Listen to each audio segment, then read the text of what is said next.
పశ్చిమాసియా యుద్ధం ఎఫెక్ట్ దేశీయ మార్కెట్ల మీద పడిందా? ఇరాన్ ఇజ్రాయెల్ వార్తో భారత్ ఎలాంటి పరిణామాలను ఎదుర్కొంటుంది? ఇక అంతర్జాతీయ స్టాక్ మార్కెట్లు నష్టాల్లో కొనసాగుతున్న వేళ దేశీయ స్టాక్ మార్కెట్లపై ఆ ప్రభావం ఎలా ఉంది? ఈ రోజు ప్రారంభంతోనే దేశీయ స్టాక్ మార్కెట్లు నష్టాలతో మొదలయ్యాయి. సెన్సెక్స్ 2000కు పైగా పాయింట్లు, నిఫ్టీ 600కు పైగా పాయింట్ల నష్టంతో ట్రేడ్ అవుతుంది.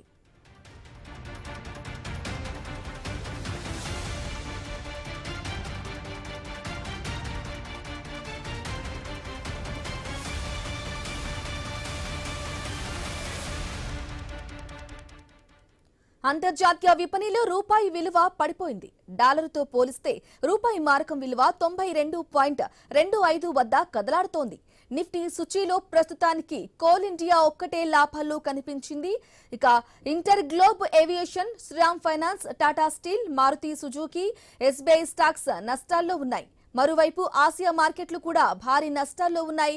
దక్షిణ కొరియా కోస్పి వరుసగా 4 సెషన్లలో రెండోసారి సర్క్యూట్ బ్రేకర్ ను యాక్టివేట్ చేసింది.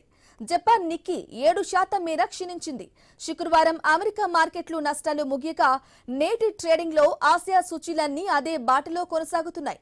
అమెరికాకు డో ఫ్యూచర్స్ 1000 పాయింట్లు పడింది.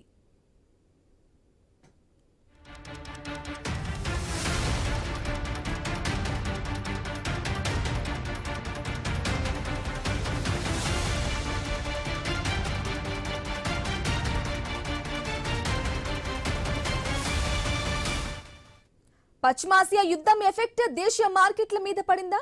ఇరాన్ ఇజ్రాయెల్ వార్తో భారత్ ఎలాంటి పరిణామాలను ఎదుర్కొంటుంది? అంతర్జాతీయ స్టాక్ మార్కెట్లు నష్టాల్లో కొనసాగుతున్న వేళ దేశీయ స్టాక్ మార్కెట్లపై ఆ ప్రభావం ఎలా ఉంది? ఈ రోజు ప్రారంభంతోనే దేశీయ స్టాక్ మార్కెట్లు నష్టాలతో మొదలయ్యాయి. సెన్సెక్స్ 2000కు పైగా పాయింట్లు, నిఫ్టీ 600కు పైగా పాయింట్ల నష్టంతో ట్రేడ్ అవుతుంది.